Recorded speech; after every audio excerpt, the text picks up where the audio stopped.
Assalamualaikum warahmatullahi wabarakatuh. Halo semuanya, jumpa lagi dengan saya Chow Sing Sing, kurator dari podcast Horror Night Story. Baik, seperti biasanya pada malam hari ini saya kembali dan akan menceritakan sebuah kisah-kisah mistis untuk kalian. Dan kisah kali ini datang dari Toraja, dari Mbak Yanti. Nama penanya ya, nama panggilannya Mbak Yanti. Dia menceritakan tentang keangkeran yang dialami di sekolahnya waktu SMA. Seperti apa ceritanya? Mari kita simak.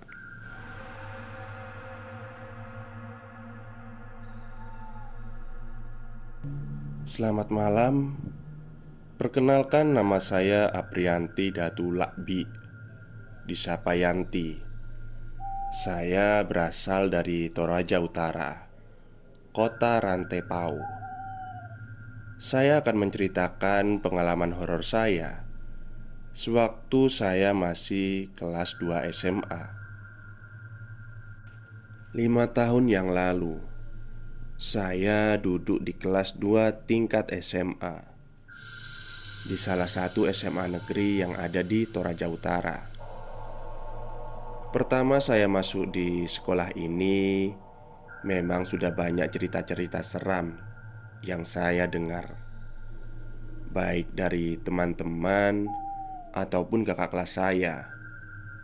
Dan tak jarang juga di sekolah saya ini sering terjadi kesurupan, terutama pada saat upacara. Singkat cerita, saat saya duduk di kelas 2 SMA, kelas saya ini berada di bagian paling bawah. Model sekolah saya ini tidak bertingkat, tetapi terpisah-pisah karena tanah yang tidak rata. Saat itu wali kelas kami menyuruh kami untuk mengecat kelas. Dan ketika pengecatan selesai, saya menyuruh teman-teman untuk segera mencuci tangan dan lalu pulang. Semua teman-teman saya langsung keluar kelas, dan hanya tinggal saya yang berada dalam kelas. Kelas terasa sunyi saat itu. Tiba-tiba saya merasa seperti ada orang yang berlari di belakang saya. Saya pikir itu teman saya. Saya langsung memanggil, "Novi, ada apa?" Saya tak mendapatkan jawaban. Lalu saya menengok ke belakang.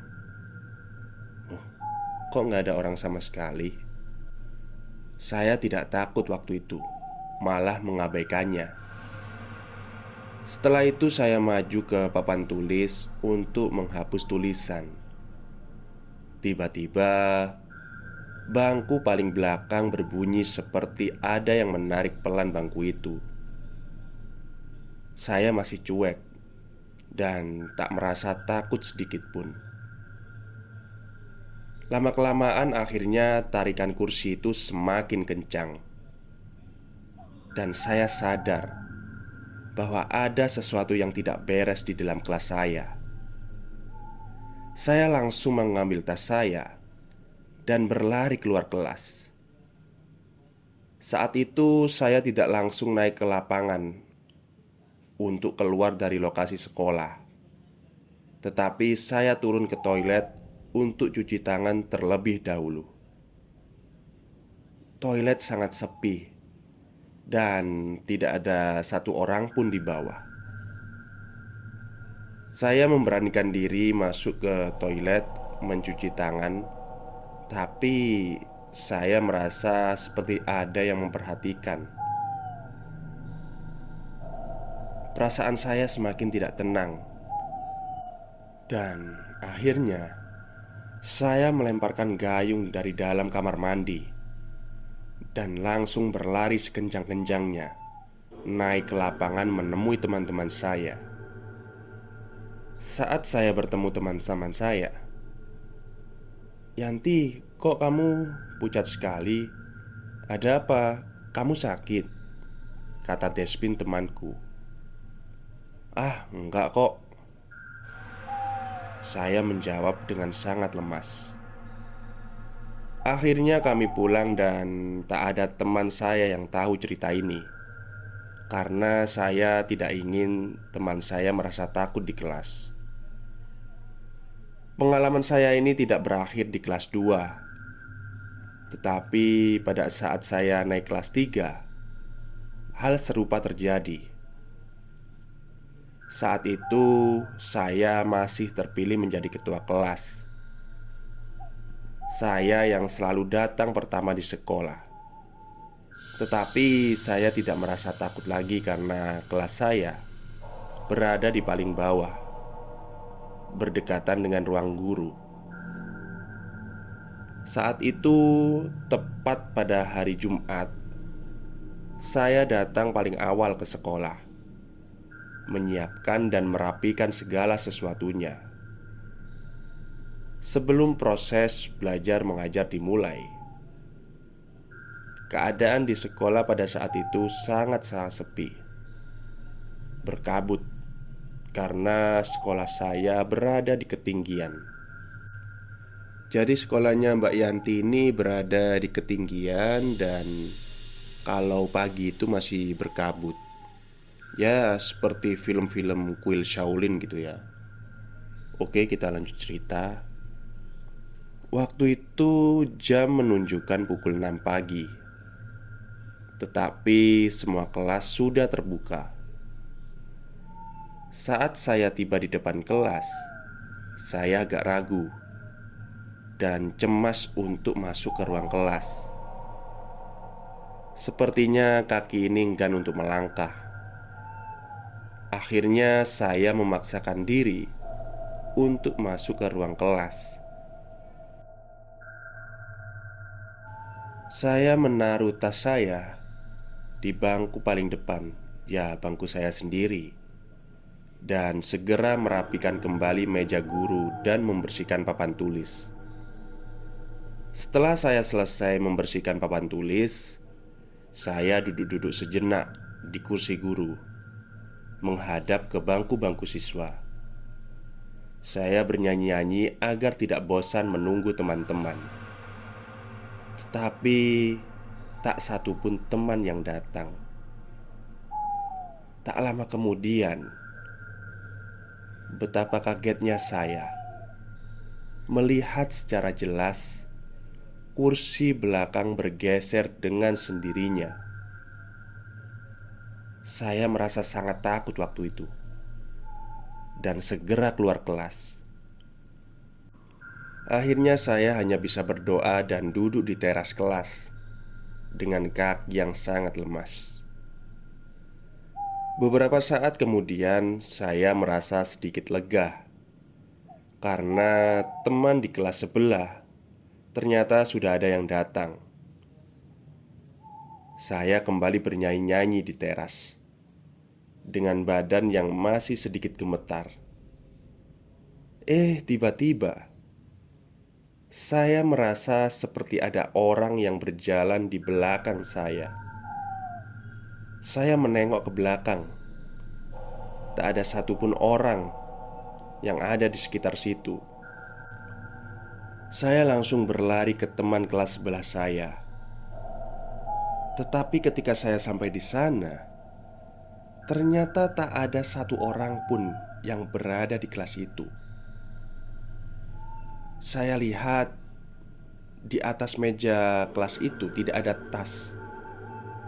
Itu artinya belum ada siswa yang datang. Saya semakin takut dan segera lari ke depan sekolah menunggu teman-teman saya. Akhirnya ada satu teman saya yang tiba. Saya langsung menemui teman saya itu. Namanya Regina. "Yanti, kok kamu pucat sekali? Ada apa?" tanya Regina. "Bangku belakang kelas kita bergerak sendiri, Rek," "Aduh, jangan lagi datang lebih awal ke sekolah. Bahaya," kata Regina teman saya. Saat itu kami berdua tidak langsung ke kelas, tetapi memutuskan untuk menunggu teman-teman yang lain. Adik saya juga melanjutkan studi di SMA yang sama dengan saya. Tak jarang adik saya juga mengalami hal yang sama karena dia sering ada kegiatan di sekolah, jadi sering tinggal di sekolah. Mulai dari kegiatan Natal, Maulid Nabi, Pramuka, perpisahan, dan kegiatan lainnya. Adik saya menceritakan banyak pengalamannya ke saya dan lebih seram dibandingkan cerita saya sendiri. Adik saya ini pernah bangun jam 1 malam untuk buang air kecil di toilet paling belakang dekat hutan bambu. Ketika adik saya melewati lab biologi, dia mendengar seperti ada barang yang dilemparkan dengan keras ke lantai. Bukan hanya adik saya, bahkan bapak kepala sekolah pun pernah bercerita kepada kami bahwa pada saat beliau memantau CCTV di setiap kelas di malam hari, selalu ada penampakan dan bangku kerap bergerak sendiri. Ya, masih banyak cerita lagi, tetapi hanya ini pengalaman yang saya dapatkan. Sekian cerita pengalaman saya, Kak. Kiranya dapat membantu. Terima kasih, Kak. Oke, terima kasih kepada Yanti yang sudah membagikan pengalaman mistisnya kepada kami, podcast Horror Next Story. Dan saya sedikit ingin berkomentar tentang sekolahnya Yanti itu ya. Jadi kalian mungkin ada yang masih bingung tentang apa ya, denahnya itu seperti apa. Jadi sekolah si Yanti ini kelasnya terpisah-pisah dan berada di perbukitan sepertinya ya Yanti ya. Seperti kuil Shaolin gitu. Dan kalau pagi itu kabutnya masih ada karena di sana memang masih alam. Saya justru senang sekali dengan sekolah yang seperti itu. Kalau di tempat saya, kalau pagi juga berkabut, tapi kabutnya nggak sehat. Kabutnya dari knalpot itu. Ya mungkin itu aja ya gambaran tentang sekolahnya si Yanti itu. Jadi kelasnya terpisah-pisah, bukan tingkat. Terpisah-pisah karena kontur tanah yang ada di sana tidak rata. Oke, itu saja cerita dari podcast Horror Next Story malam ini. Semoga kalian terhibur. Selamat malam dan selamat beristirahat.